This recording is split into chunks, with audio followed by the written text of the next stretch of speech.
abot kamay na pangarap. Umiling si Lynette kay Giselle na gusto niyang makausap si Dax. Pumayag si Giselle. Tinawagan niya ang pulis at nag-request para makausap niya si Dax. Hindi niya lang inamin sa pulis na kasama si Lynette dahil sumenya si Lynette na wag sabihin na kasama siya.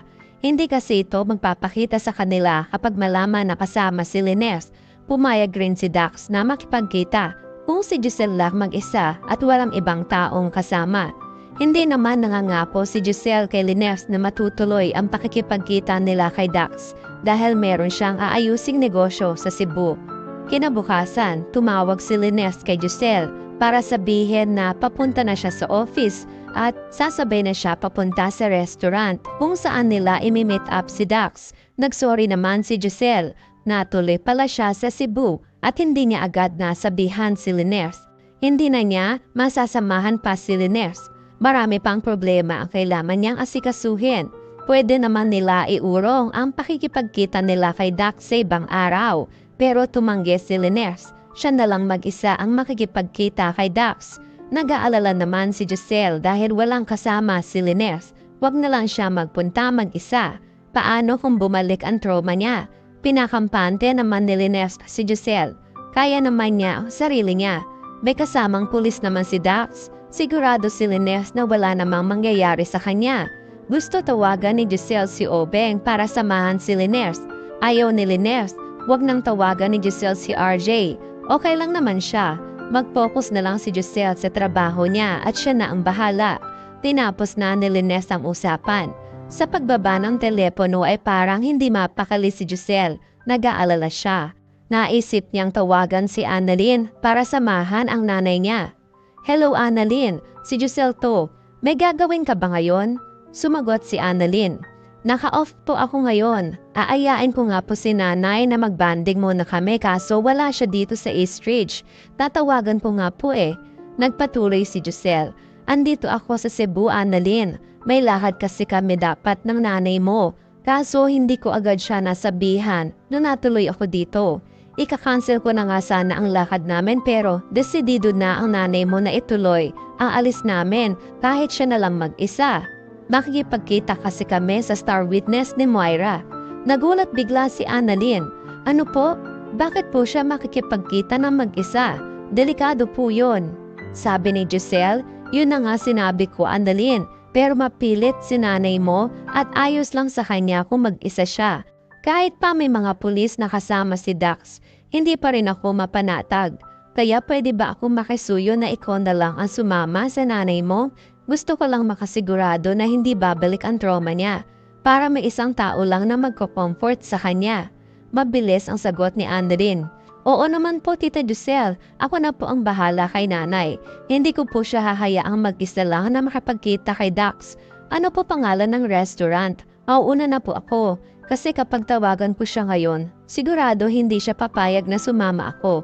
Oo nga pala, ayaw niyang kasama ka na makapagkita kay Dax. Pero sorry, wala kasi akong ibang maisip na makasama ng nanay mo kaya ikaw na ang tinawagan ko. Ite-text ko na lang ang lugar. Salamat Annalyn. Mag-ingat kayo ha. Tumawag ka agad kung nakatapos kayo makipagkita. Huwag na lang ninyo palalayuin ang mga pulis para in case na may mangyari, may magtatanggol sa inyo ng mabilis. Tinapos na ni Giselle ang tawag. Samantala, sa CR ng kulungan ay naglilinis si Ninang. Busy siya.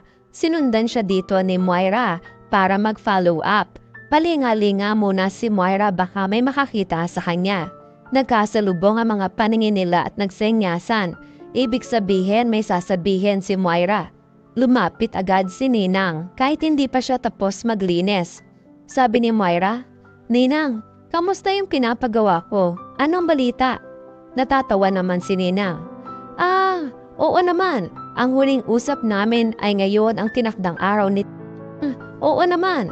Ang huling usap namin ay ngayon ang tinakdang araw ni Dax. Umalis na siya kanina para simulan ng plano. Makulit si Moira. Samantala, nauna na nga si Annalyn sa restaurant. Inihintay niya ang nanay niya. Napadaan na si Dax. Kinabahan si Annalyn. Siya na naman ang lalaking nakita niya sa Apex. Nagduda na siya. Siya si Dax. Nakikitain sana ni na Giselle. May kasamang pulis. Pumuwesto na sila. Maya-maya ay dumating na rin si Linares. Nagulat siya na narito si Annalyn. Wala na siyang magawa. "Anak, bakit ka naririto? Anong ginagawa mo rito?" Sumagot si Annalyn. "Nay, alam ko po na makikipagkita ka sa star witness ni Ma'am Moira, kaya narito po ako ngayon para proteksyonan ka." Sabi ni Linares, "Hindi ka na dapat sumunod dito. Umalis ka na. Delikado. Ako nang bahala." Ayaw pumayag ni Annalyn. "Nay, delikado nga po, kaya ako narito." Nandyan na po siya. Nakita ko po may isang lalaking may kasamang pulis. Nakampante na si Linares na marinig na may kasamang pulis. Pumayag na rin siya na makasama si Annalyn sa loob. "Tara na, mag-iingat ka anak ha." Tumango si Annalyn. Kahit kinakabahan ay pinilit niyang maging matapang. Pumasok na sila sa restaurant. Napansin nila na sa isang tabi naman ng mga pulis na gwardya ni Dax para magbantay. Maya-maya ay nagmamanman na rin pala sa kanila ang tauhan ni Ninang. Wala silang kaalam-alam. Tumawag ang tauhan ni Ninang kay Ninang para mag-update. Sa kabilang banda sa kulungan, patuloy naman ang pangungulit ni Moira. May sumunod ba na tawag ang tauhan mo? Gusto kong malaman." Nakulitan si Ninang. Tamang-tama tumatawag na ulit ang tauhan ni Ninang para mag-update. "Ayan, tumatawag na siya. Teka, kausapin ko." Naghihintay naman si Moira.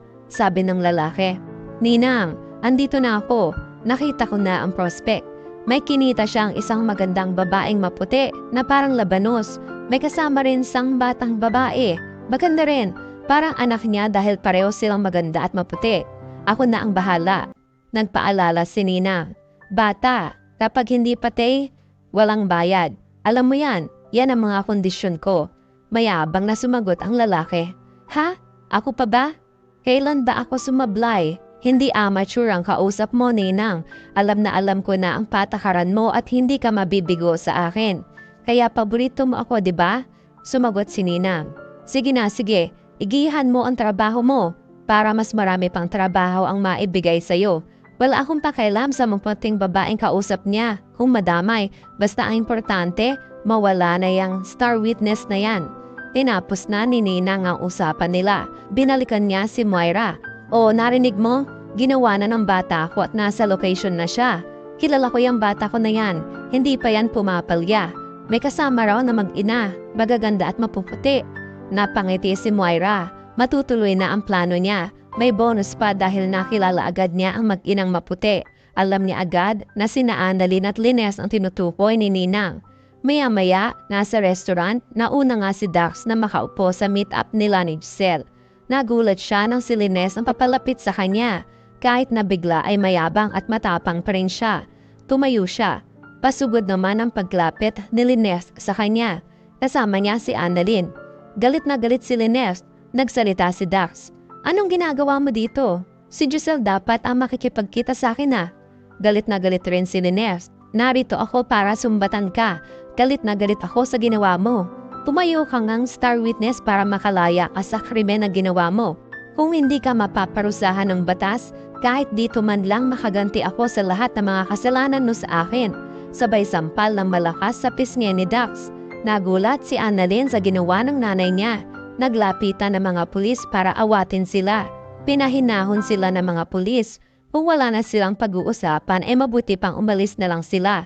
Pero huminahon rin agad si Linares dahil marami pa siyang gustong malaman at marami ring katanungan sa isip niya tungkol sa panluloob nito sa bahay nila at ano ang kinalaman ni Dax kay Moira.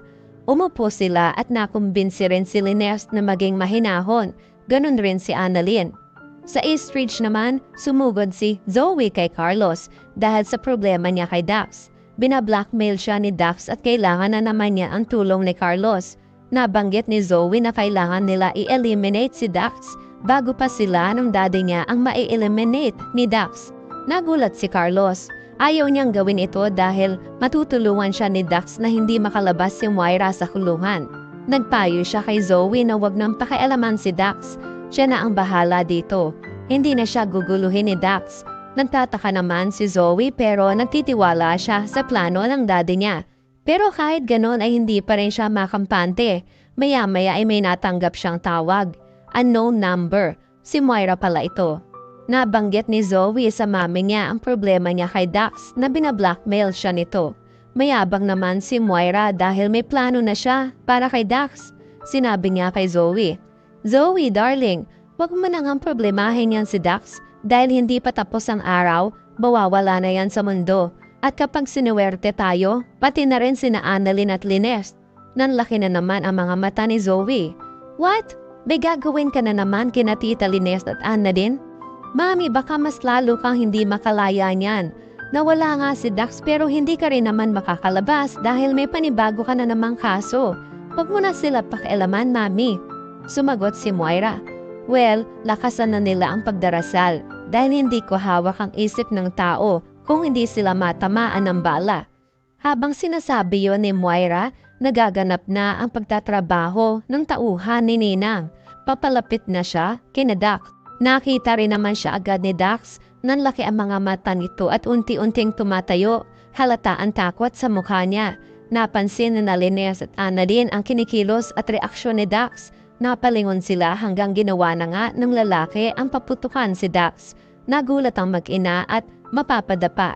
Takot na takot sila pero dahil may mga pulis, maagap naman silang natulungan at nakapagtago. Nagkaroon na ng kaguluhan sa loob ng restaurant. At yan ang mga pakakaabangan natin sa Abot Kamay na Pangarap.